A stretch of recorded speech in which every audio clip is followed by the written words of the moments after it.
This Week in Gaming! Welcome in, everybody. It's October 26th, 2025, and what we have today is the PlayStation versus Xbox episode. I'm gonna go ahead and spoil it all for you right now. You gotta head out. See you later, NoRam. It was nice seeing you. Unfortunately, you're gonna be missing the gaming news. I said, I guess you're gonna miss the panty raid. Thanks for stopping by, though. It was great. It was great to talk to you. PlayStation wins, period. I will say, PlayStation's pretty cool, but, I currently have a PS5 right here, and it's not even plugged in because it's like that useless to me. Literally, it's not even plugged in. I was able to just grab it. It's right next to my TV with the intention of maybe being plugged in someday. But yeah. All that to say is, honestly, consoles kind of worthless in general. Like, there's only two types of gaming that I even find value in. One is handheld gaming, like a Switch or like a Steam Deck. Two is PC gaming. Other than that, I don't really care. Yeah, I'm a PC gamer. Exactly. Oh, let me get some music going. I forgot about that. No copyright sounds. Let's go. All right. Anyways, let's get into our wins and fails. Today, for our wins and fails, we have outrageous,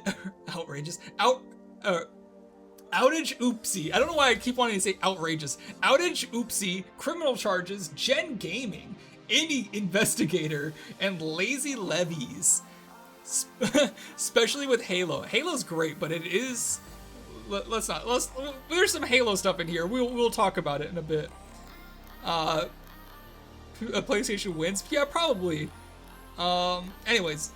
Moving on, we have our first fail of the week, and it was the AWS outage. I'm sure a lot of people were familiar with this because it was a big thing. Actually, very big, because potentially billions of dollars worth of damage was caused after an AWS outage on Monday, the 20th. I think it was down for like 15 hours, and it was like something like millions of dollars every hour. Bro, I was so mad. Yeah, literally everything went down. The cause of the outage was from a single software bug in their DNS domain name system that is supposed to translate domain names into IP addresses. This has sparked a debate regarding on how much traffic is controlled by Amazon. A lot of people are saying, like, why is it that when Amazon has a problem, everybody has a problem? And it's a good question. And honestly, I think that it's kind of unveiling a problem with over-reliance on like centralized servers. Did not even realize it was down, to be honest. Yeah, this might be more of an American thing because it was on the American East Coast, I believe, that the bug was created, and it caused a lot of outages here, and a lot of American services went down. But the services that were affected were things like Snapchat, Discord, Uber and Lyft, Google Cloud, PlayStation Network, Amazon, PayPal and Venmo, Coinbase, Reddit, just to name a few. There was even more. Like, I was on a dating app and I couldn't message the person I matched with because the dating app went down. So, I mean, like, I got cocked. No, I'm kidding. Oh, no, it took a lot of things down. And I wouldn't be able to list every single thing, but it was like a major outage for just the internet in general. Even I've heard that some like flights were being airline websites were going down and people were not able to make their flights. Like flights were getting grounded. Like it was causing so many issues. And this was only like 15 hours of outage, and it literally caused so much chaos. Grindr doesn't count as a dating app. Stop the cap. I think Grindr was one of the apps that went down. I'm pretty sure. I could have sworn I saw because I looked at a lot of I was trying to figure out everything that went down to try to compile this list. I think I saw in one of them it did say Grindr, but I might be wrong. I might just Zen uses furry dating apps. Is there even such a thing? Yeah, of course you would know. I'm not helping myself, am I? Canva was down for me. I had to put a hold on my lesson plan. That sucks. But yeah, so a lot of stuff went down. Huge fail. The funny thing is, Amazon's stock went up when this happened. So I don't know. I feel like if something like this happens, like the dev responsible for the bug should probably be fired. You know, at what point do you just fire someone after they cause 50 or not 50? Like I think it was $3 billion is like the highest estimate worth of damage. It's hard to say because it's all like, it's all theoretical because it's like money you're losing by not being in business for that amount of time. I think this is so funny because you can define secondary DNS servers, but they trust Amazon too much. That's also a big part of it that I noticed. I was like, wait, why is this even an issue? Because like they're just putting all their trust in Amazon, and that's exactly right. There is a certain level of redundancy that could have been made here that would have not made this an issue. But I guess not. Everyone trusts AWS with their heart and their souls. Kieran didn't notice because he wasn't working on anything anyways. I gotta stop, I'm sorry. He's like, what the fuck, dude? Poor Kieran. He's like, why are you bullying me? Firing devs for bugs? Are you working in HR? I'm just saying, I'm not saying firing devs for bugs. I'm saying fire devs for causing damage, right? If you're an engineer and you build a bridge and the bridge collapses, you can actually face charges for that, right?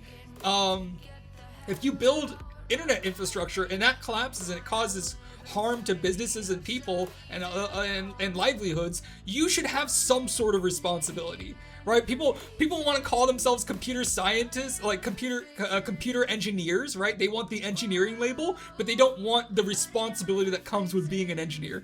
So that's all I'm saying. The devs that caused the bug probably got a pay raise for increasing the stocks. Like, dang, everyone's talking about us. That's so cool. You're probably not wrong. Anyways, yeah, that's our first story. Let's go to a win. Emiru is pressing charges. Speaking of lawsuits and charges, streamer Emiru has been very vocal about her assault last week at TwitchCon. She is pursuing criminal charges against the man who assaulted her. Twitch's CEO Dan Clancy also issued a formal apology that was not well received. At least he didn't get ratioed. As you can see here, he didn't have too many comments. He had 8.4 thousand likes and 3.4 thousand comments. That's a good ratio, right? I'll just read a little bit of it. He says, first, I want to be upfront and take accountability for the security incident that occurred during Emiru's meet and greet. Shouldn't have happened, and we take this very seriously. We failed, both allowing it to occur and in our response following. We mismanaged our communications about the incident, and that includes comments I made. I apologize to Emiru for all that took place. So they didn't even really care. She pushed for something to happen, and then Twitch relented and finally did something about it. That was a big reason why there was a lot of outrage. It's not the fact that it happened, it's the fact that Twitch didn't really seem to care. I mean, it is the fact that it happened, but it's also the fact that they weren't willing to change anything about their policies, and they gave the dude a 30-day ban. Like, that should tell you everything that you should need to know about this. They're like, yeah, I mean, let's give him a 30-day Twitch ban. That's all he needs for doing a literal assault. Anyways, what are we doing moving forward? For meet and greets, we've begun a complete analysis of the incident that took place. What they got? They got the CIA there, like, dusting for fingerprints. Like, what do you mean they did it a complete analysis? Like, that's crazy. We're examining everything from how we do signups to the layout to increase security controls. We're also doing a comprehensive review of overall event safety and security, and we'll be making updates to future TwitchCons. While we won't be sharing all the security updates for privacy and safety reasons, we will keep our community informed about changes that directly impact attendees. So that's cool. Like, I mean, this is what they should have started with. And a lot of people say this is a little bit too late because this took a week for this to come out. It took them a week to reply. So a lot of people are like, why didn't you just say this to begin with? We have heard concerns about IRL streaming at TwitchCon. Twitch has been evolved over the years, and IRL streaming is a part of Twitch, but we need to ensure that TwitchCon meets the needs and variety of participants of a variety, whatever. We will be reviewing how we handle IRL streaming at TwitchCon, and we'll have more to share soon. Finally, we got clear feedback on accessibility across the event. We're reviewing with our teams, including the production. And this is because there was an event where someone was like doing like some sort of like gaming competition, and they were in a wheelchair. They didn't have a ramp to get up onto the stage. I think that one's a little bit more forgivable. Like, there's a lot of things. Like, if I were putting on an event, that might be something I forget. It's not something that, like, I mean, obviously we should make it as accessible as possible, but I don't think that was, like, as big of a deal. I think that just became a bigger deal because of what happened to Emiru. It just, like, added fuel to the fire. You put a lot of trust in us by attending TwitchCon. We take our responsibility to keep you safe seriously. We know that TwitchCon means a lot to people, and it means a lot to us. Be on the lookout for more updates. I honestly, I think a lot of people are done with TwitchCon. I really don't think that people are gonna feel swayed by this, and there's a lot of negative sentiment about the entire event. And it doesn't surprise me because you also have people like they mentioned the IRL streamers. The IRL streamers are a big problem here because when you have a lot of IRL streamers in one area, what do you think IRL streamers do? What do you think their source of revenue is? Is it just existing in places, or is it causing controversy? Is it doing something that causes drama? Well, it's drama more often than not, and when you have a lot of people trying to cause drama for their streams, trying to clip farm, you get a lot of chaos. and that happened a lot with, like, Neon. It happened with, what was the, Jack Doherty, that kid. They were causing a lot of trouble from what I saw. And it's not a surprise, but it is something that needs to be stopped.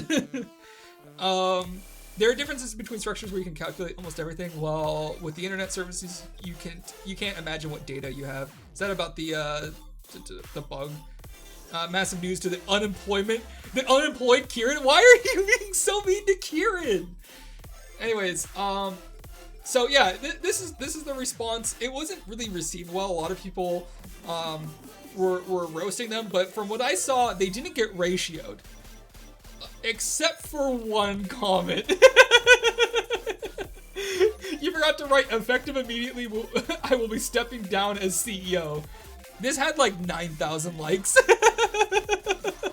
I was like, wow, they didn't get ratioed. And then I sorted by most liked. I was like, oh. A lot of people are not on the Clancy train, unfortunately. Fuck Kieran, stupid ass name. Yeah, fuck Kieran. Uno reverse. Anyways, that was our win, is that Emiru is doing something about this. Hopefully it brings change. Hopefully, honestly, that dude needs to be locked up. Like, I can't imagine being so terminally online that I would go to a meet and greet and, like, assault someone, right? Hopefully he gets what he deserves and is taken out of society for a little while, put in a fucking timeout.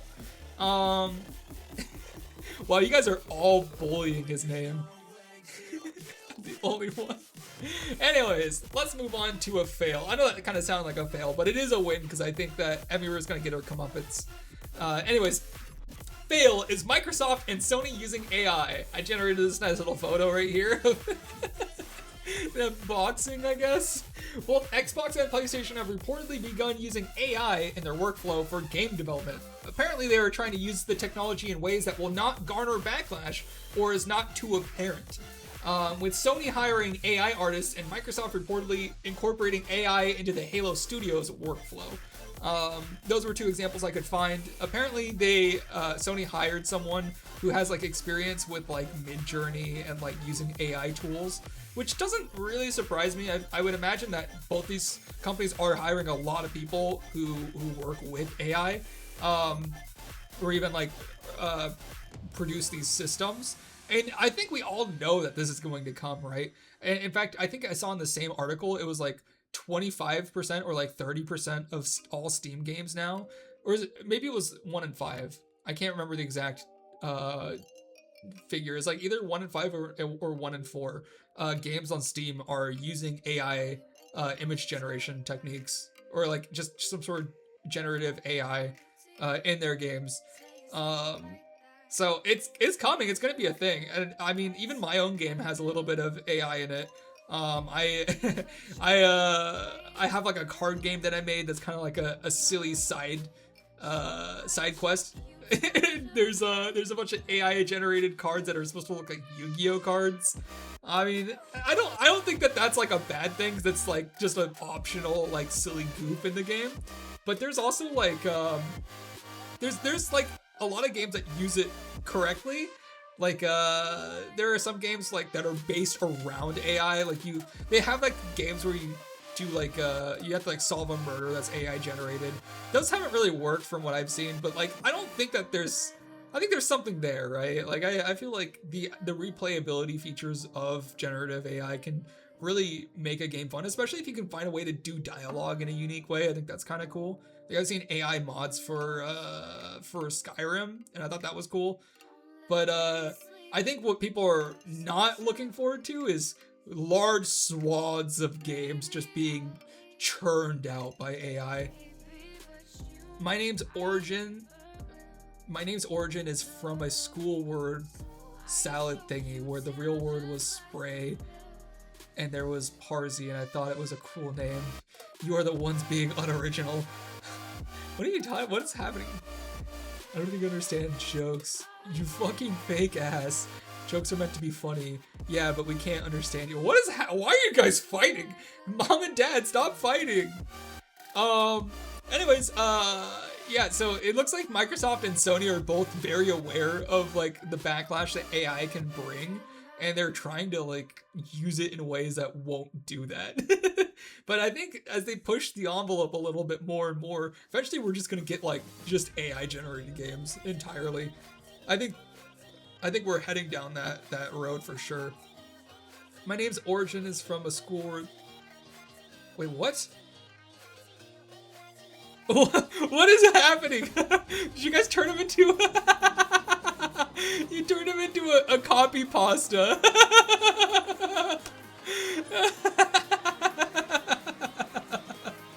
Alright, let's move on to a win. GOG hires private investigator. CD Projekt Red's gaming platform, GOG, is known for preserving games DRM free. Senior Business Development Manager Marcin Pakzinski, I think, recently recollected a story of the time they hired a private investigator to track down someone in the UK who had unknowingly inherited the rights to some games. This and many other stories just go to show how seriously CDPR takes preserving games. And I thought this was really cool. I never really thought about it, but if you really care about getting the rights to a game, I mean, those rights can fall into a lot of people's hands. There are apparently people who made a game like back in the 70s, and then they move on and they go into a completely different career, and they forget they even own the rights to it, and then next thing you know, you get a knock on the door from a private investigator hired by GOG that's like, hey, you made this game, can we sell it on our platform? And then I should leave with what your boring copy stuff. Bye. Oh no, Farsi. Farsi's so mad. Farsi will copy that too. Well, I guess I should leave with your boring copy stuff. 1 month subscriber, Farsi Dev. Bye. You guys are so goofy. Another issue though is once they do get the rights to these games, they don't have like the source code for them, so they often have to like reverse engineer them, and it takes like they have like a whole development team that works on getting them playable in a way that can be distributed, which is really cool. Like they're really doing the Lord's work over here, and I thought that was really interesting. Like I didn't even realize they took game preservation so seriously. But I actually looked up GOG, and it turns out GOG started in like 1994 in like a Soviet version of Poland, right? Or like a post-Soviet, right? Because the Soviet Union fell apart in 1990. So they in a post-Soviet world where or country where they didn't take copyright seriously at all, they were trying to make a legitimate platform for buying games in Poland, and it started with game preservation, and here we are today, over 30 years later, and they're still at it. I didn't realize GOG was so old, which is really cool. CDPR has a really rich history in like in just respecting games, and I think that's something that needs to be celebrated, which is why I gave them a win here. Based. You just bullied a dude out of here. I know, it was so mean. face. Don't worry, for every one real Parsi here, there's at least 3 to replace. We got all the Parsi bots. That's crazy. Anyways, let's move on to another fail. Violent game tags, let's go. Mexico's Chamber of Deputies approved a new tax on violent games that is now up for approval from their Senate. This would add an 8% tax to all games rated 18 plus or adult only, which I think would be like their version of rated M. The government has cited the reason being increased aggression among adolescents. They were unable to cite any sources for this claim. Hopefully this bill does not pass and other democracies don't follow in this foolish example. I thought this was so dumb. This is like just clearly just money grubbing, right? Like they want more taxes and they're just gonna try to take it out of violent video games. Like and again, I'm reusing the same image that I've used in the past. I'm a mom against video games, because that's just the same kind of, that's the vibe that this has. I find it so cringeworthy. Like, how long are we gonna try to ban violent video games? And it's crazy too, because there's really not a correlation between video games and violence. Like, no matter how much they try to push this narrative, it just is never true. Where is Evie? I can go grab her. Oh, hi, Evie. Oh, poor baby. She was right outside my door. My door was closed. She was like, I opened up the door and she's just standing there. Hi. Oh, don't egg Evie. Oh my gosh. All right, she wants her food. She's gonna get fed in 20 minutes. Hi. Oh, you want to come back up? Come on. Oh my gosh, she can't make up her mind.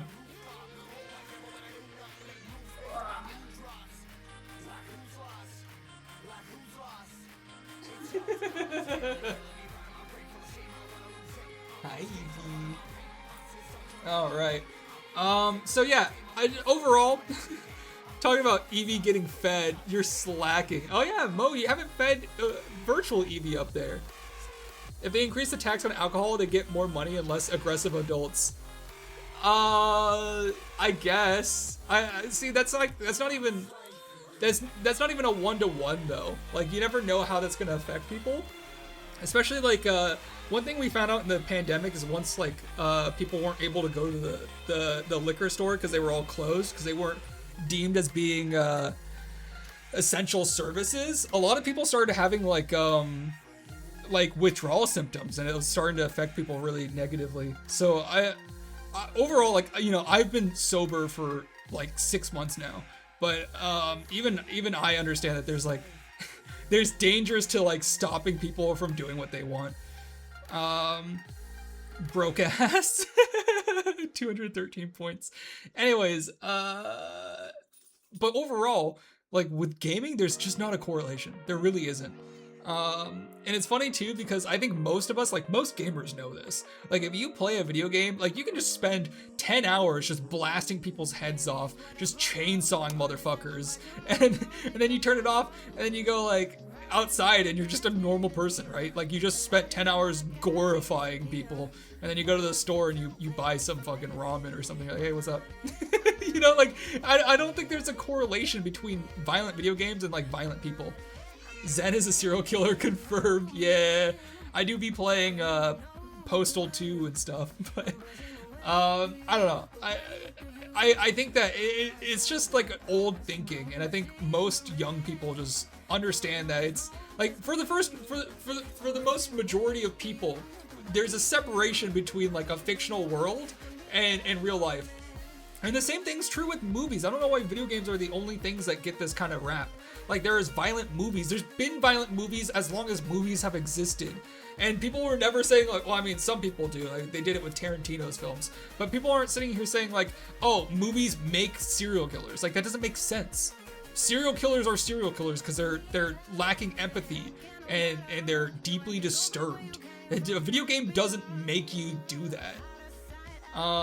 However, staying inside and being a recluse can negatively affect you. And one thing that a lot of people have been doing lately is staying inside and playing video games a lot. I would say that it's less the video games, it's more the fact that people aren't being socially acclimated to each other.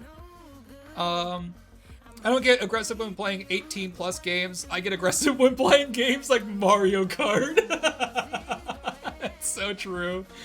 So we need a Mario tax. Every time, any game that makes you mad, they need a tax. Elden Ring will have a 400% tariff on it. Yeah, Kieran, touch grass. Why is everyone bullying Kieran today? First, it's he doesn't do anything. Now it's that he never goes outside. Like it can't be both. It can't be that he's always in his room doing something all day, or two, he's not doing anything at all. Like it doesn't make. Actually, I mean, he does have a pretty high score in. He does have a pretty high score in Mega Bonk. So maybe he is violent. Maybe he doesn't do anything. Maybe he just plays Mega Bonk because like this is not normal. This is unhealthy. And honestly, it pisses me off because he beat me. That was only today. Yeah, whatever. Sure. Whatever you have to tell yourself. Anyways, moving on. I think you guys have probably seen this one. Maybe not, but Counter-Strike 2 had a market crash. Hi! Skin prices for CS2 have plummeted after Valve allowed people to trade red weapons up to a gold item.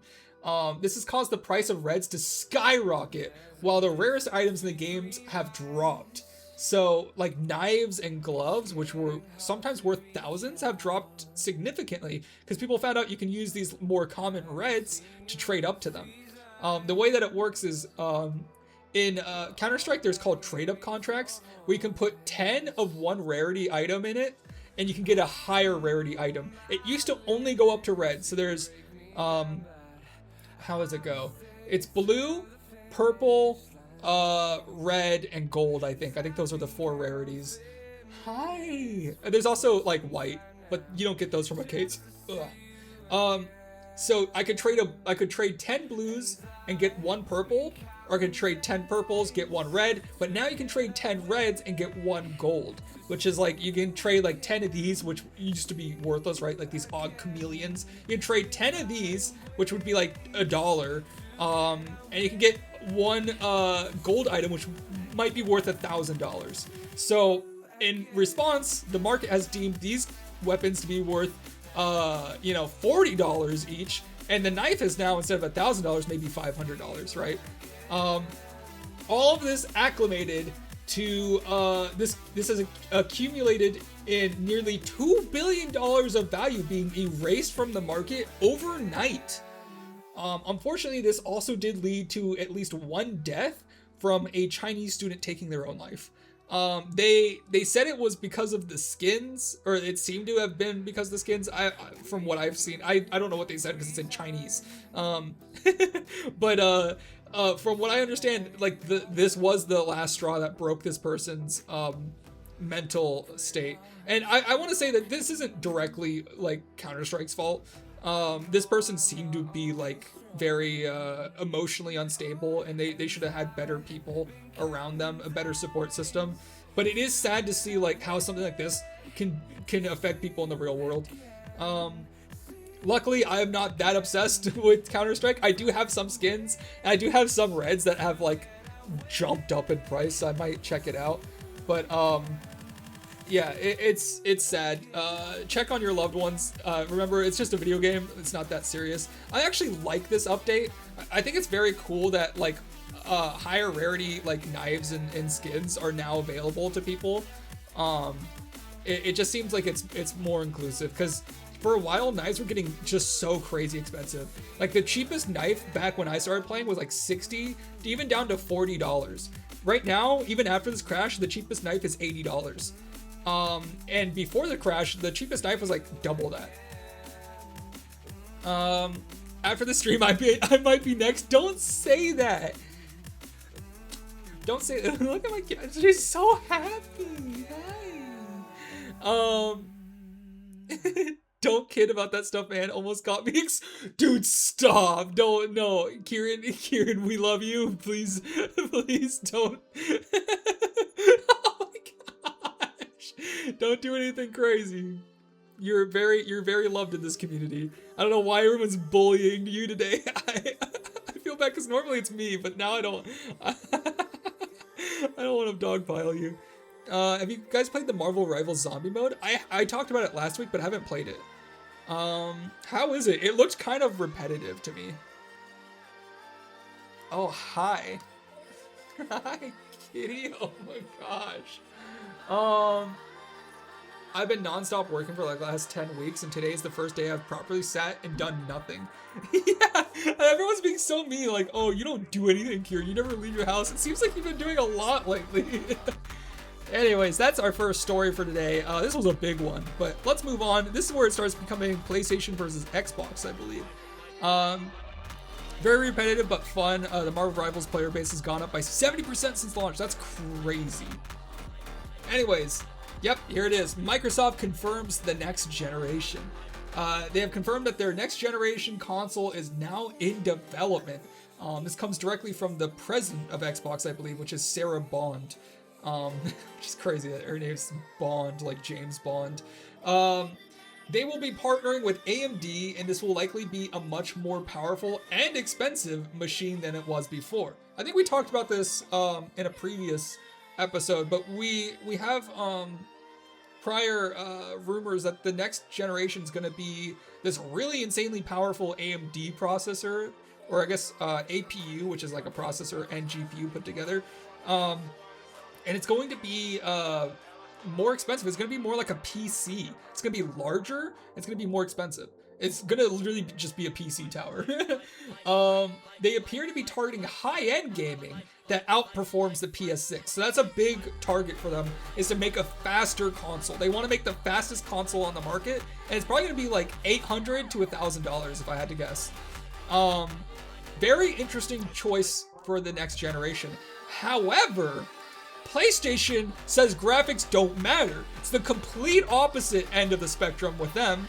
On the other hand, Shuhei, oh my gosh, I hope I'm not messing this up. Shuhei Yoshida, former president of Sony Interactive Entertainment, says that the PlayStation 6 should focus on gameplay over graphics. Let's be fair. He's not the current president. He's the former president. But this is just to kind of get an idea of like probably where Sony's head is at. He believes graphic fidelity to be for a niche audience. Things like graphic capabilities, ray tracing, and even frame rate are not a high priority for him. It is clear that Xbox and PlayStation will have different ideologies for the next generation of consoles, and the question is who's going to be correct. I think that PlayStation's in a much better position to say things like this. They have much better franchises. They have they have a bigger consumer base. There's a lot more brand loyalty with Sony. Xbox is going to have to claw a lot of that back. They're going to have to do something that stands out to get people to buy their console. Because right now, like, the Xbox and the PlayStation are kind of like the same console in a lot of ways right now. It's just like the only difference is like which one has the better games. And right now, PlayStation obviously has the better games. And I guess it makes sense why Xbox would think if they just make a way better, way more premium console, they might be able to pull some people in, and they might, but I don't know. It's going to be really difficult. Like, Xbox has an uphill battle for sure in the next console generation. And what I think will happen is I think Sony's going to get way too greedy. I think they're going to get too greedy, and they're also going to get they're going to start taking their fan base for granted. This always seems to happen when there's a large market share control. Like, Nintendo's been doing this for years. They stop respecting the consumer. And I think that Sony's going to start showing their hand. They're going to make it so you can't trade games. They're probably not going to make it so you can't even play a game on a disc anymore. And it's going to make a lot of people mad that they can't have used games. They might even increase the prices a lot. And people are probably going to maybe go back to Xbox just in spite of them. I'm not sure. We'll have to see, but that's just my guess. If I had to guess based off of like previous histories, that's what I would expect to happen. I agree with PlayStation. I'd rather play God of War or Ghost of Yotei than have some extra FPS like Fable. Yeah, no, you're right. And honestly, Xbox doesn't really have anything good coming down the pipeline. Like, they have Fable. I don't think Fable's gonna be good. I really don't. Like, I hate to say it, but I don't. I think that they're gonna mess it up. I think they're gonna ruin it. And it seems like everything Xbox touches turns to crap, right? Like they bought Bethesda, and the first thing that they released as Bethesda was Starfield, right? Like that was their big game, and you're like, yo, like what are you guys doing over there? Make another Elder Scrolls. It's been 14 years. Do one of those. People love those games, right? I don't know. It doesn't make any sense. Everything Xbox touches, it just gets ruined. So they bought Activision for like $2 billion or something, right? So they could own Call of Duty, and then the first Call of Duty that comes out is like the worst one that's ever existed. This is like the first time they lost money on a Call of Duty. It's crazy. And Blizzard, yeah, don't forget Blizzard.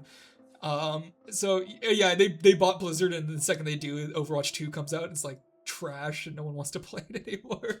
It's everything Xbox touches. Just, I don't know if it's just bad luck or if it's bad management. It seems like they're pretty hands off, which is surprising. But the same thing's happening with Sony. They just bought Bungie, and I mean, look at how they're doing. Literally everything that Bungie's touching right now is just turning to trash. Did you know that Pirate worked for Blizzard? I didn't know that. That's really cool. He must be a really good dev. He must be really experienced in the game dev scene. Anyways, let's move on to the next slide. Halo Studios is desperate. Speaking of things that Xbox has touched, with Halo Infinite in the gutters, Halo Studios is now turning their sights on live service. This game is planned sometime next year. So they have a new live service game that is supposed to come out in 2026. We don't have a lot of information on it, but it is going to be multiplayer only, and it might not be a battle royale, but it will have elements similar to Fortnite. Are you guys excited for the Halo version of Fortnite? At least that's what this article that I'm pulling from directly is mentioning Fortnite, saying that that's sort of the inspiration for this project. So you'll have like live service events. You might even have skins from other games. How exciting would it be to play with Halo as Master Chief, riding on a fucking what's something like really sacrilegious? Master Chief waving around a Minecraft sword. How about that? That would be really cool. Maybe he's what's a mount from something like another game? Maybe he's like riding on one of the mounts from Monster Hunter. For fuck's sake, we're cooked. I know, it's gonna be great. Honestly, I think Fortnite has ruined a lot of these studios because they see what Fortnite's doing. They're like, they're so successful. Let's just make our own Fortnite. Not to mention that Fortnite was like the luckiest game in the world. Fortnite came out and it was one of the worst flops of all time. It was like literally one of the all-time worst launches ever, and they just turned it into a battle royale, and it just worked. I don't know how they made so much money from it. They got so lucky. It was just the perfect time because battle royales were popping at the time. What was it? Fortnite Saved the World or something like that was what it was originally called. It was terrible. It was so unliked. They really did get lucky. So if you're trying to force that same luck, it's not gonna happen. They rode that motherfucking wave. They really did. It was just like right place, right time for them. That's already in Fortnite. I know, they literally already have Master Chief running around in Fortnite. So I don't know, I guess maybe they want the same thing but reversed. They want to bring Fortnite into Halo now. But I mean, here you have the player count of Halo Infinite, and it's just, this is death, dude. This is death. Look at this. 272,000 players peak almost 4 years ago. There's currently 2,600 400 people playing. I know this is just Steam. There's probably more people playing on Game Pass. There's probably more people on Xbox. But at the same time, how many Xbox players do you think are even in existence, right? Like it's not even that popular of a console. Like there cannot be more than like 80,000 people across every platform playing it, which is sick. That's like we went over Bungie's numbers. That's like less than a third of what they're dealing with in their most critical moment. That's why we're getting on PlayStation. That's true. That's true. Imagine getting Fortnite skins in Halo. That would be kind of crazy. You know, and the thing is, like, the thing that I don't like about Halo Infinite is the skins. Like, I just like, you know what my favorite part of the customization from any Halo game was? It was the customization in Halo Reach. I loved earning like money from playing matches and then spending it on like armor upgrades that you also have to unlock with your rank, with like your achievements. I thought that was so cool. I cannot stand this modern like, oh, I want a cool skin, I'll give you $40 for it. Like I would much rather have it so like every time you have like a really cool skin, people know that you earned that shit.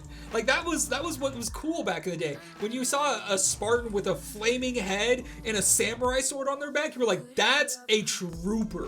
But now you see something like that and you're like, that guy spent $120, that's crazy. You know?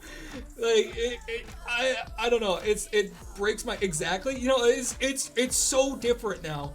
And I don't think that these live services are compatible with that kind of ideology. Bring back grind skins for real. Like it's just kind of dumb now that like you can gauge how much people care about a game based off of how much they spend on it. It's just I don't think it's good for the industry, and it's not fun. Like it's kind of dumb to like, oh, especially if it's like not a very good game. You see somebody like with a really expensive skin, you're like, that guy's a loser. That guy is dumb. He spent $200 on that shit. There's no reason to grind for stuff anymore. It's dumb. I know that's another big part is like, especially like on these like, if you spend $70 on a game, there shouldn't be skins that you buy. Like it should just be like, you can grind everything out. I remember grinding in Black Ops 3 for them fucking boxing gloves. I remember Black Ops 2. I think it was the gold diamond skin that you can get. Like it's like it turns your gun gold and it's got diamond encrusted like skins to it. That was really cool too.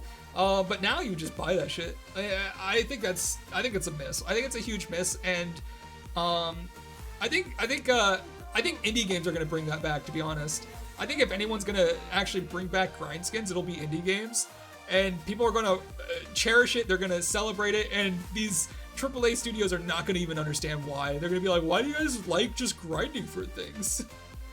Anyways, moving on to the next the next slide. New Xbox runs even better on Linux. So it turns out that the new Xbox ROG Ally that ships with a copy of Windows runs significantly better on Linux, to a surprise of no one. I think everybody knows Windows sucks, right, for gaming. It's significantly better on literally any other operating system. YouTuber Cyber Dopamine ran tests that revealed the console has a higher FPS, more stable frame rate, and a lower power draw. So it's not even just like it runs better, it also uses less energy, which means longer battery. Correction, it sucks in general. Dude, Windows is the worst. I'll say it, I'll be brave. I've been saying it. I've been so upset with the performance issues with Windows. And you know what's crazy? The craziest part about this is the fact that Microsoft, I guess they're not making it, it's Asus, right? But they're in charge of the hardware. They're in charge of the software. Like, why can't they make the best version of a gaming system that they can? Why is it better for third-party software to be ran on their hardware? It doesn't make any sense. Like, just make your software better. It drives me up the wall, right? Like they like, for example, Apple makes their own hardware. they also make their own software, and it's arguably worse to use any sort of jailbroken like version of iOS, right? Because you're significantly more vulnerable to being hacked. You won't have the same stability. Like Apple does a great job putting software on their hardware. Apple devices have always been slower than the competitors, but they've always been smoother at the same time. Like, how does that work? Because they're good at software. Microsoft has always been faster, but somehow slower, because they just suck with their software. They have to, I'm sorry, I'm getting so mad about this, because I've been struggling with Windows my entire life, and it's only gotten worse as years have gone on. Like, it's bloatier, it's slower. Another thing about this is on Linux, it boots quicker. That's another thing. Like, Windows boots so slowly, dude. I can't stand it. Here we have some, but the Apple is still also awful. I disagree. I think Apple is in a golden age right now. I love the Apple Silicon MacBooks. Those things are so fast, dude. You don't even understand. And these Apple Silicon using it's using like ARM architecture instead of like x86 like most computers do. Is so fast. It just doesn't have the same compatibility with a lot of other like programs and software, so it's not good for gaming really, but they're trying to push into it. I don't know. Anyways, we don't need to go on a tangent about that. I'm just saying that there's other companies that do software so much better. Like pretty much all of them. All of the companies do software better. Even Google has better software with their Android. There's a reason why the Windows Phone never took off and never worked. It's because their software sucks. They could not. They tried to put Windows in a phone. Like, of course it didn't work. Are you kidding me? They can't even make a tablet. They can't even make a tablet. Android and iOS run smoother, better, and faster on any tablet than Windows ever could. There's a reason you still don't buy Windows tablets today. There's a reason why people prefer iPads or even an Android tablet, like a Samsung tablet. No one's buying a Microsoft Surface. You want to know why? Because it won't work. Sorry. I get so heated about Microsoft. I'm showing my true. I love Xbox. I'm more of an Xbox person than a PlayStation person. But man, I hate Microsoft. They can't do anything right when it comes to software. There's just the worst. Like, they need to just hire better software developers. I swear. Anyways, ROG Xbox Ally X performance compared. So we have a chart here from the source over here at Tom's Hardware.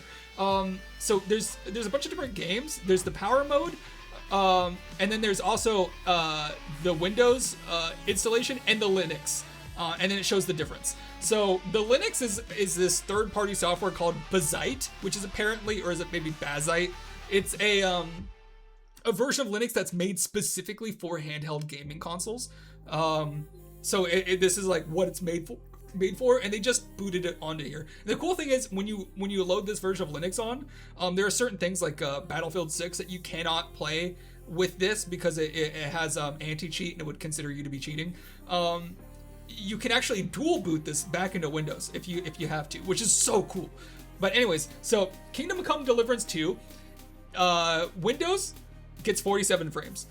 Linux gets 62. You can't even get 60 frames per, like, this is huge. You get a 15 FPS bonus from just switching the operating system.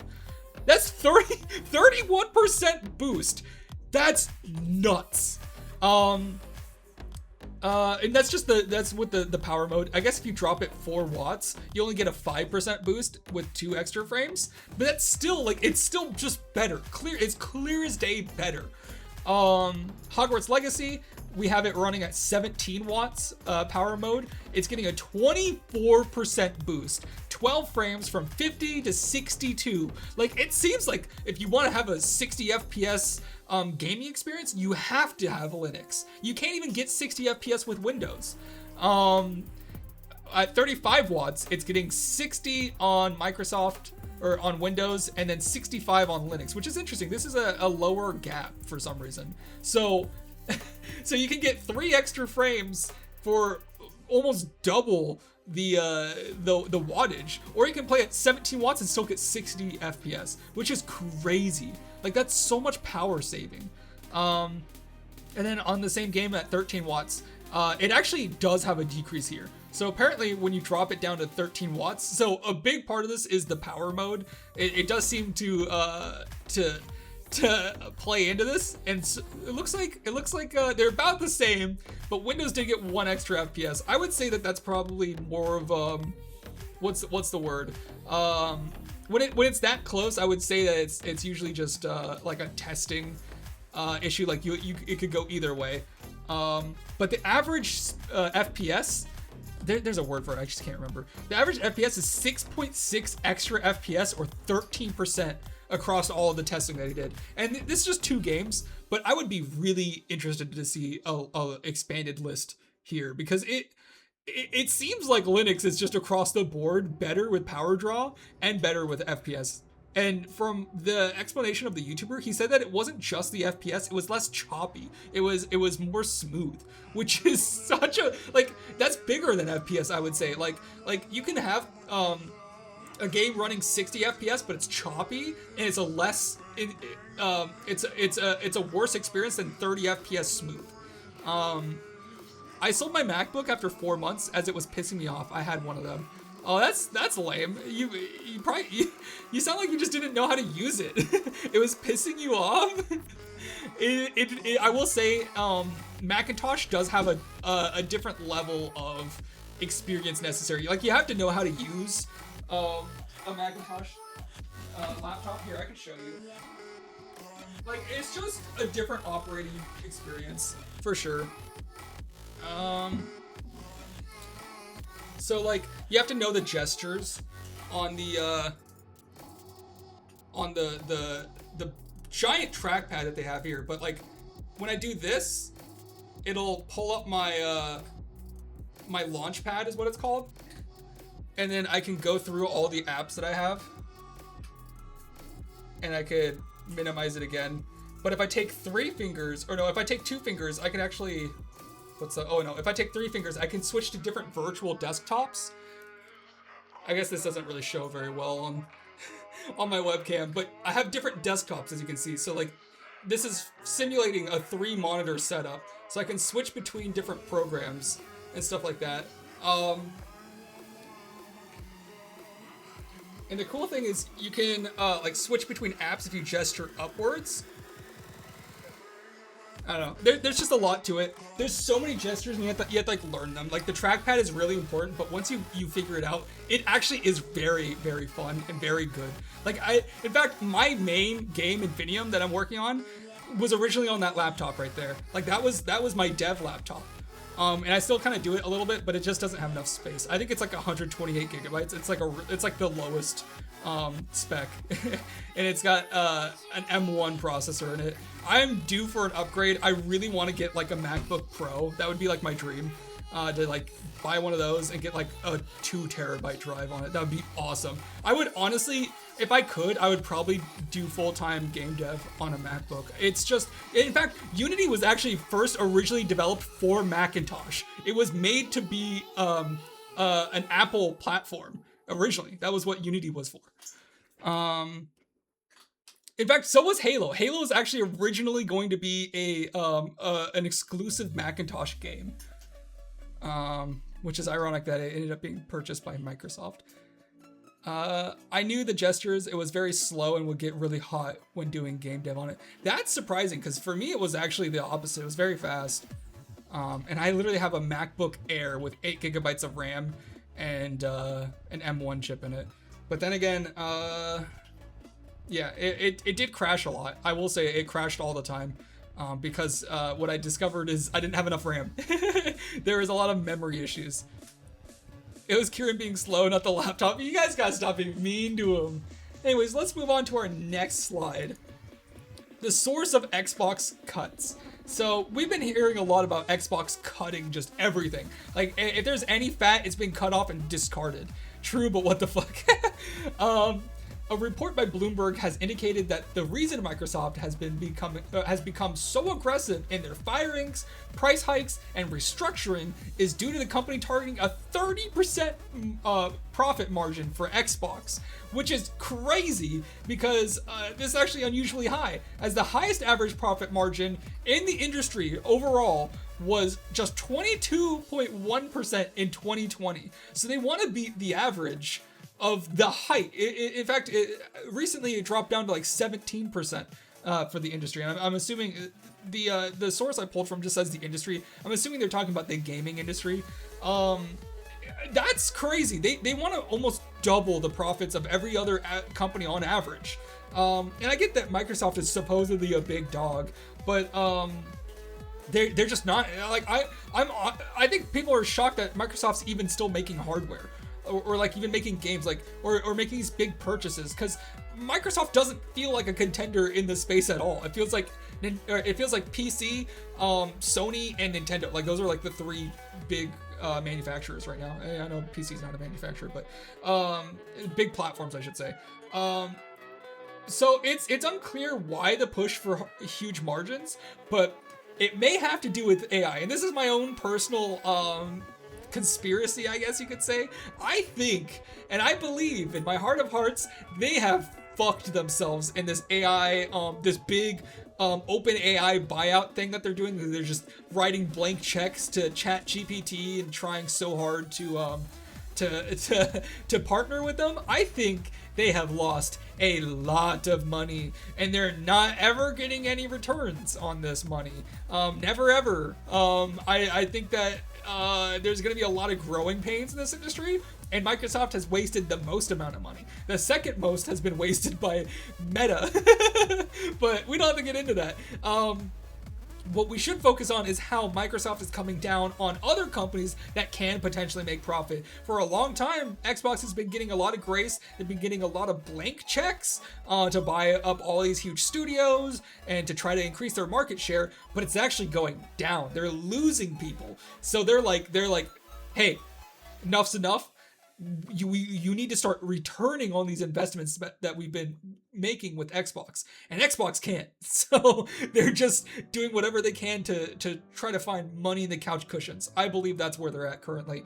Microsoft is pissed because they've just funneled money into Xbox, and Xbox has not returned. So that's where we're at. That's why they're pushing so hard for higher margins, and that's why Xbox seems so desperate.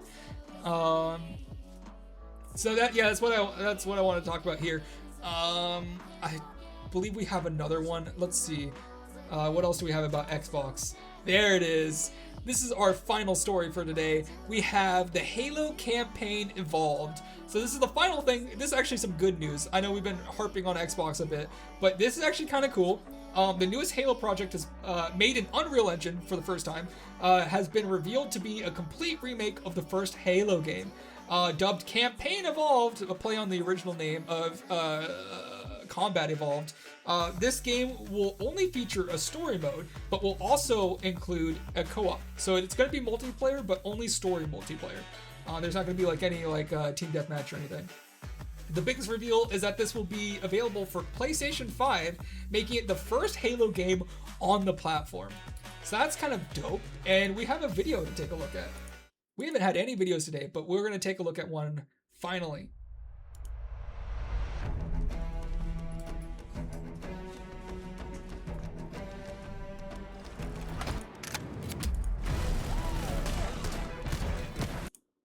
Sorry.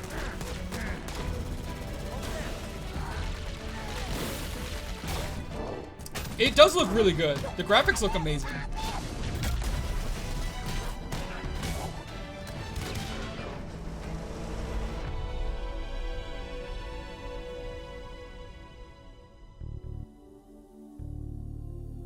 Halo Campaign Evolved is the next project coming out of Halo Studios.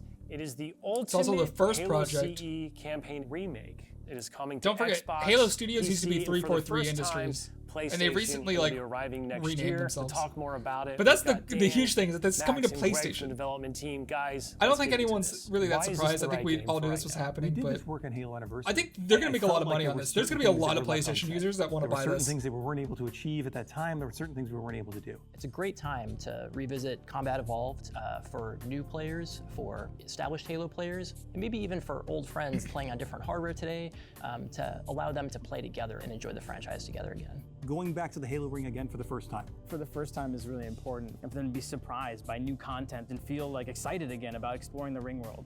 It For new looks players, so beautiful. This is the right I'll be time honest. for you to jump in. Think of this as your introduction into this huge franchise we've been building for the past 25 years.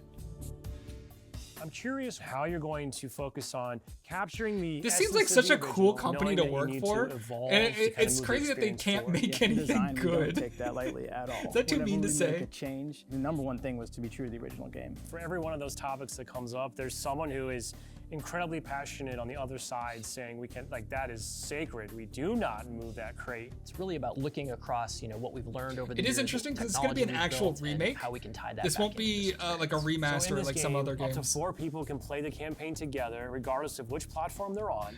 And then 4-player taking it campaign old is school, interesting. We can play 2-player And it's also co-op on cross-platform. consoles, on the couch together, just like we did back in the original. That's cool. What do you have to do differently to account now for 4 people running around? For different co-op counts. We will make some of the spaces larger. We also want to Yeah, make sure we're authentic. they've always had 2-player co-op, is my understanding. So 4 players is going to be a massive jump up. They're going to have to do a lot of they'll have to do a lot of balancing. They'll have to like double the enemies, right?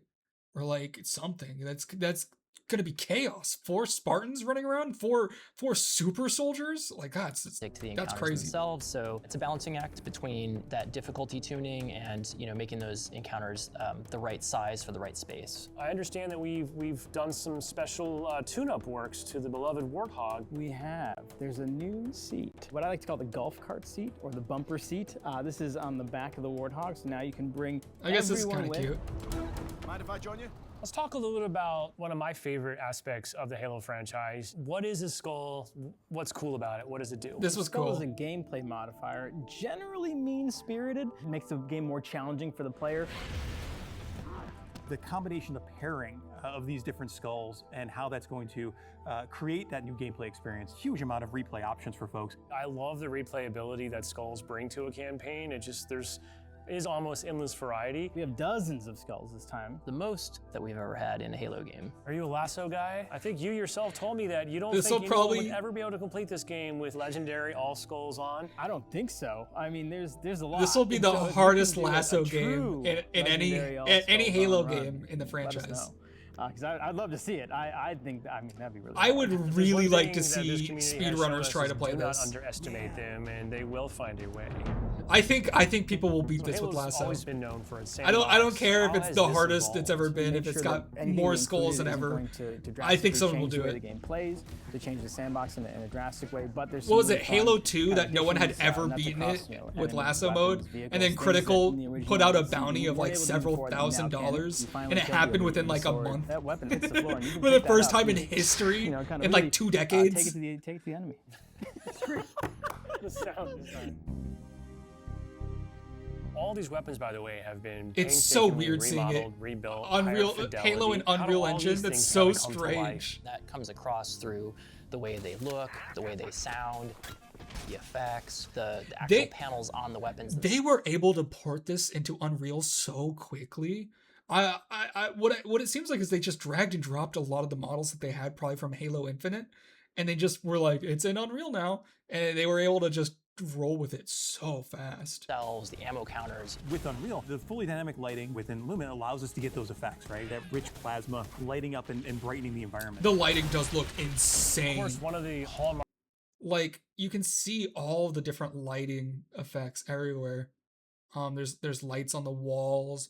Each projectile has a light on it. The impacts have lights. Like the lighting is gorgeous. Honestly, and I don't feel like it was ever really much of a problem for 343. Like, I feel like they had a lot of really good visuals. Like, I remember Halo 4 even looking really good. Like, it was the best looking Halo game at the time.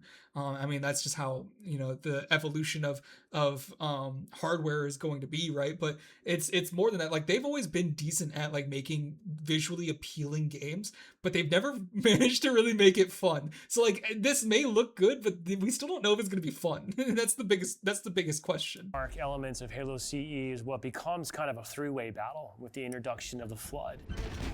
There was quite a bit of development between Halo CE and 3 to kind of how Do they the have Flood the behaved Flood? And just how they interacted with the player. So we they gotta pulled have a lot it, right? of those Flood behaviors into this game. I would That's so say cool. this is a learning specifically from CE to Anniversary. I think that they could improve the Flood. atmosphere, the tension. I feel like the horror, Flood could be and even really delivering scarier on that from the in- way that in the we next stage the generation. encounters So and I'd like to setup see- and how we reveal the Flood. In Halo Legacy, there were some pure form units. We've pulled in a familiar friend, familiar fiend, if you will, to challenge the player. I hope it's not just all the same thing. I hope they Talk to me just innovate on the bit Flood a about little how bit. we're approaching the narrative aspects to bring it up to the same level as the rest of this game. They should be like gooier and We want to tell an authentic More story of a and we want to level problem. up the cinematics from the source. As we were building this out, we didn't just kind of should put feel a like new they're coat of coming paint out of the over original walls and, cinematics, right? like, we ended up dropping revisiting onto your exactly how head they and stuff were like blocked that. out, how they were sequenced, how they were put together, and we've done that across the board. it looks have like they're access playing to the original Flood source assets, card original close to their source code, chest. Like, and they're not really access talking to the about original it. storyboards. We are kinda touched on it a remastering, little bit. remixing the music to go along with these cinematics. We also had the core principal cast come in and re-record all the lines. How much firepower would you need That's to crack so an engine cool. shield? This really provides a degree of fidelity that we weren't able to do for Halo Anniversary. Now would be a very good time to leave.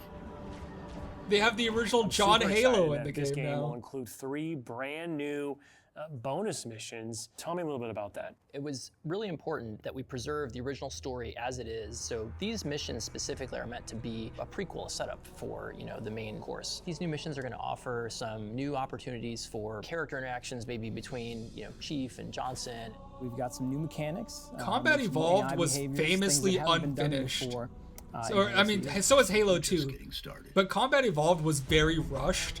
Like, there's a lot of room So where are we right now at to this stage of expand on development? it, What can I you share with believe. us? In the past few weeks, we've been able to start engaging and sending builds out to some of our community members.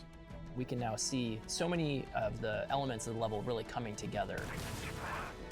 There's a point in every game's life cycle where it kind of just comes online. Seeing really high fidelity versions of the cinematics, elements of the sandbox and encounter tweaks and the lighting. You go to someone's desk and give feedback live on an experience, and to me, that's like a really exciting Oh, time that's in so game development. gooey looking. Ultimate love letter to the game that started it all. I would call upon our entire Halo community to welcome with open arms this next generation of players. I'm excited to just relive these experiences again for the first time. This will be really cool to play on PlayStation. So this is coming out in 2026. It's going to be basically story only. I remember playing the original. Did you really?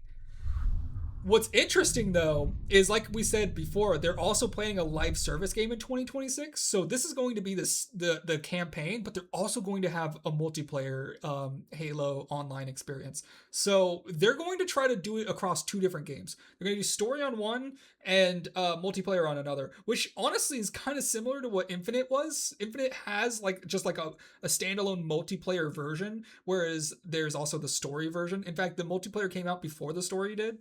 The multiplayer was free and the story was like $60, and it was dumb.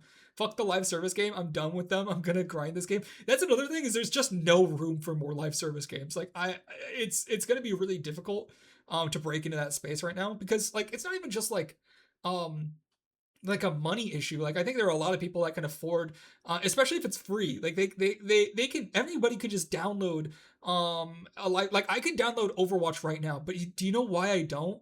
Because I don't, not only because I don't want to play the game, even if I really wanted to play Overwatch, I don't have time. Like I have a bunch of other games I'm playing. I'm playing Final Fantasy 14. I've got like 4,000 hours in that game. Like I'm playing I'm playing Mega Bonk. I'm playing, what else am I playing? I still need to beat Expedition 33. I haven't even beaten Baldur's Gate 3 yet. And like, you think I'm gonna pick up fucking John Halo, Fortnite edition? No, like, I don't have time. Like, that's the problem with live service games, is like, it's not just live, like, there's a fear of missing out. Like, I can't buy a live service game or like get into a live service game, put it on hold, and then come back to it like a year later. Like, there might not even be people playing it anymore. You know, I can pick up right where I left off on Baldur's Gate 3 right now, or I can do it in 10 years from now. It'll still be there.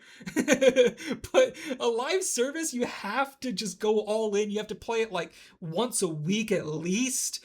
I still have Helldivers that I'm playing occasionally. I'll go into it, try to get some of the skins. The game doesn't work right now, and it's like 160 gigabytes, so that's a problem, but it's just like, there's no time. It's not possible. Anyways, that's all we have for today. Let's talk about something else. Pro tip of the week. I forgot to change the background for this. Sorry, it's still Putin. It's still also the same quote. Does anybody have any questions or suggestions before we move on? Was there anything that you guys saw this week that we didn't talk about? I think we covered a lot. I'm gonna keep it real. This is already an hour and 10 minutes now. So now it is. But yeah. Anything. I know a lot of people are kind of like falling off. Like, I think we lost like 4 or 5 viewers during this segment. I know it's been long. Yeah, what the fuck is up with bullying this week? I know, I feel so bad. Like, Parsi didn't deserve to get bullied, but at the same time, he was bullying you, so it was like, it was fair for him to get a little bit back. But yeah, he I guess he can dish it out. He can't really take it, huh? But yeah, I felt kind of bad for you, Kieran. That's why I've been going easy on you. Like, normally I give you a lot more shit, but I'm like, okay, looks like chat's got this. Kezi, are you still here? Because I'm gonna need you. I need you to explain something to me in a minute here. All right, I guess we don't have anything else to talk about. Yes, sir. So let's move on. Let's go to our community news, or our community awards. First, we have Clarence Snowflake Space Station. He's gonna get so mad. I know I said I wasn't gonna make fun of you, but man, this is a snowflake. Look at it. This is part of his new. It even looks like there's like little snowflakes falling in the background with those stars. This is his new. I mean, look at it. It literally looks like it has a Christmas tree in the middle. Look at this thing. Oh shit, I wanted to work on this week. You should, it looks so dope. So this is part of Kieran's space game. Everyone noticed, everyone loves bullying everyone. Yeah, it's fun, it's a good time. Clarence Defo put his Christmas tree up before Halloween. But this is supposed to be a space station for his new space game. And it looks so cool. I told him he needs to go all in on it. Like, make it like a Christmas name. What did I call it? Just call it like the snowflake or something. It literally looks like a snowflake, and I think that's so cool. Like, lean into it. It's not a new game before anyone starts. Yeah, it's not a new game, but it's still like new because it's not out yet. And it literally looks like it has like a winding Christmas tree in the middle. Like this literally looks like a Christmas tree from like Nightmare Before Christmas. I thought it looks really cool though. I do really like the design. So yeah, lean into it. That's 1000% a Christmas tree. I know it actually is. It has to be. Here, let's look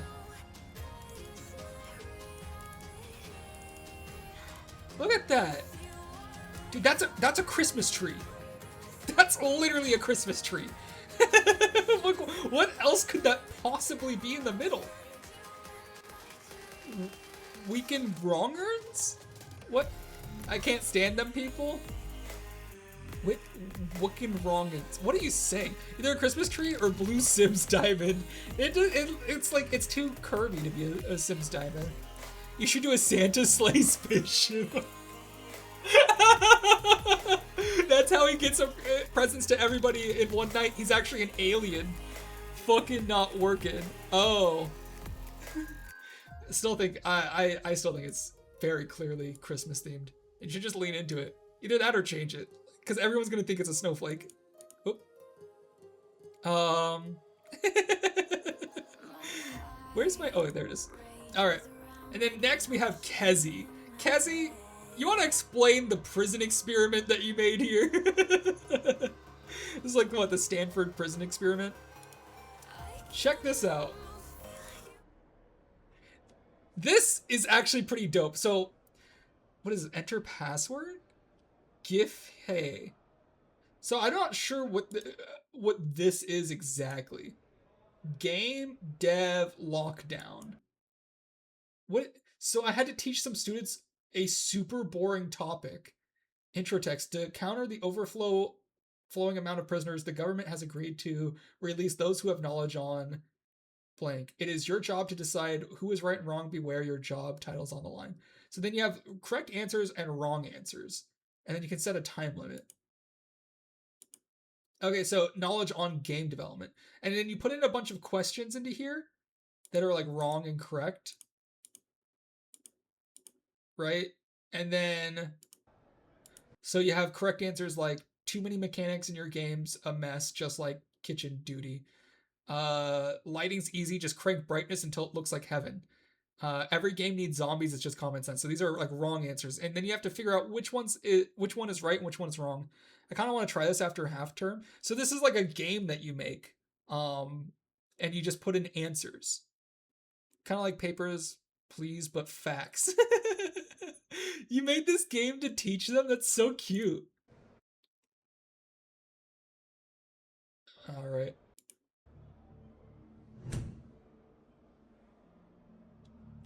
You're 2188. Prisons are overflowing.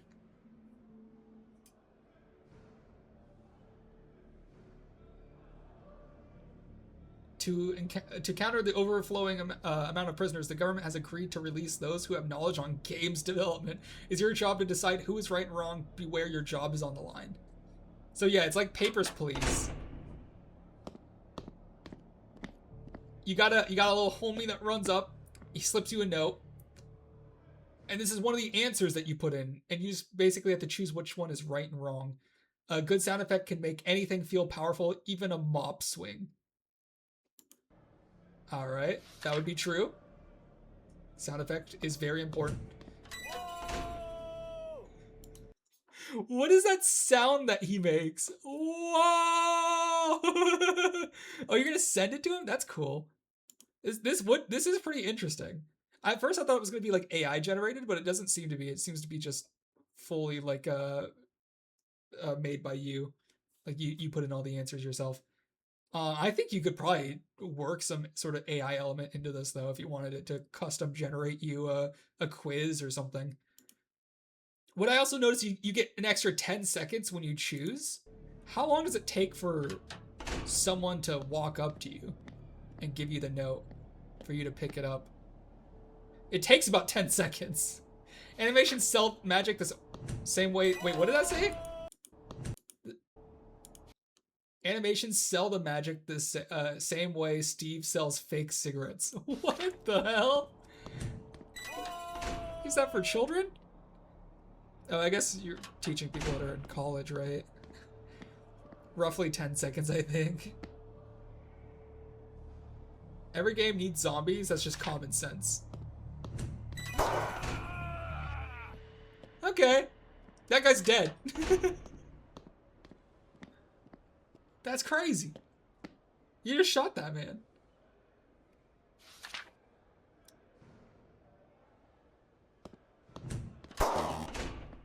So that was a wrong question. Wait, he doesn't go, oh, if you get it wrong though.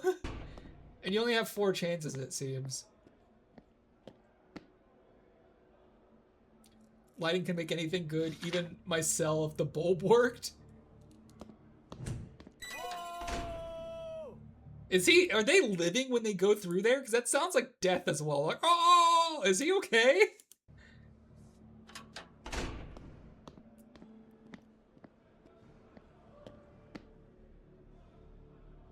poly count don't matter if you close your eyes while playing.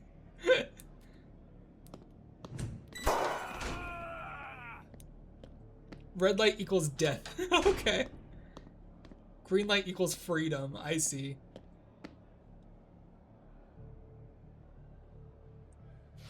Just crank brightness till it looks like heaven. Did you approve that? This is an evil laugh. Did you record these yourself? You should add an import-export function to share the questions. That's a good idea, but you should also make it so you can save it as like a preset. So like there's like a bunch of different sets that you can do, and you can like maybe name it or something. That would be cool. Imagine this, but you were in my Bloodline RPG game. As a way to earn money, you can work as a shopkeeper and barter prices, or you're a judge deciding people's sentences based on their crimes. Can I steal that? I love that judge idea. That's so cool. I've added a save game function so it saves all your previous info when you reopen/close the game. Sure, sweet. I might actually do something similar to that. I mean, I guess Papers, Please did it first, so I'd be really copying them. But that's actually a great idea. I feel like there's a lot of mini games you can do where it's just like, because I don't like, you've seen like I have like I have like the blacksmith job, but I want to add more jobs. I think a Papers, Please kind of job would actually make a lot of sense. That would be, wait, I could do that for the main city. You can get hired into the what is it? The person that lets people in through the gates, and you can like you like make sure that they're not like a Kabari spy or something. That would be so cool, actually. I'm probably gonna do that now that I think about it. Anyways,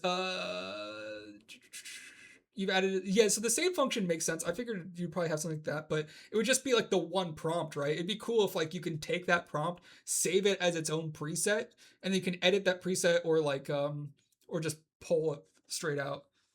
I like the idea of the player having their own shop of items that they personally crafted. People come to barter. Let's say they offer 87 gold for a base price sword of 100 gold. You decline, etc. That's actually something that I wanted to do too. I wanted to add player-run shops in my game for a while now, but I wanted it to be kind of like trading card simulator, or like those like shop simulators where you literally build your own shop and you like put things on the shelves and stuff. I thought that would be really fun. I just don't think I would be able to like. It's like a full game inside of another game. I don't know if I'd have the time to add all of that. But yeah, that's his cool. Like, this is a cool little project that you made. And I'm assuming it probably didn't take you that long if you just made it as an example for your students. So I don't know how long you took to make this, but that's really cool. It's really cool that you were able to just put this together. That's true. Ooh, it took you 2 days. That's crazy. That's really cool though. I think there's like a little bit more that you could probably do here to like make it a little bit more polished, like the like mostly just like saving things, like Mo said, like import export function. That would be cool too. So you can just import all of the questions that you have. Like you can like have someone else with a copy of the game export their questions or whatever they did, and that you can just import it into yours. That'd be cool. It would also be cool too. I don't know if it's possible, but like for the sake of like if you're trying to make this for someone else to play, obviously if they have the setup, if they're seeing this, they're gonna know what all the right and wrong answers are. It'd be cool if they could import them all without actually going into the screen and like changing anything, so they can like they can just do the quest or do the questions without like potentially knowing the answers. It'd be cool too if like maybe you could connect it to the internet. I don't know if you have like a website or something, but you could like host like like a file that has this kind of stuff on your website. It can pull it so you can just like enter a code like, you know, XYZ, and it just, you know, automatically puts these in there. But this might be too much for like a 2-day project. Like it probably doesn't need to be like that complicated. But I think it'd be cool. Like just if you wanted to expand on this, I think it's a cool idea. Yeah, also nice. Yeah. So like just ideas. Like I think this is really cool. It serves its purpose for what you need it to do, but if you ever wanted to expand on it, I think those are some good ideas. I'll put it on the back burner. Import export system. Yeah, Mo's always got really good ideas. He's a smart cookie. Anyways, that's all we have for this week. Almost an hour and a half. We're not gonna quite make it there though. It's an hour 23 minutes and a half. But this was really great. And hopefully all the people on YouTube enjoyed. It's Unreal. It's quite easy to get data from a web server, so not doable. That'd be really cool. I would love to see that, like hosting these. Oh, anyways, I'll see you guys later. Later, YouTube. Everyone loves you. Everyone say goodbye to YouTube. Actually, last time, we gotta be careful with those. I did get a copyright strike from one of those. Fuck YouTube. There it is. Bye, YouTube. I was waiting. Bye.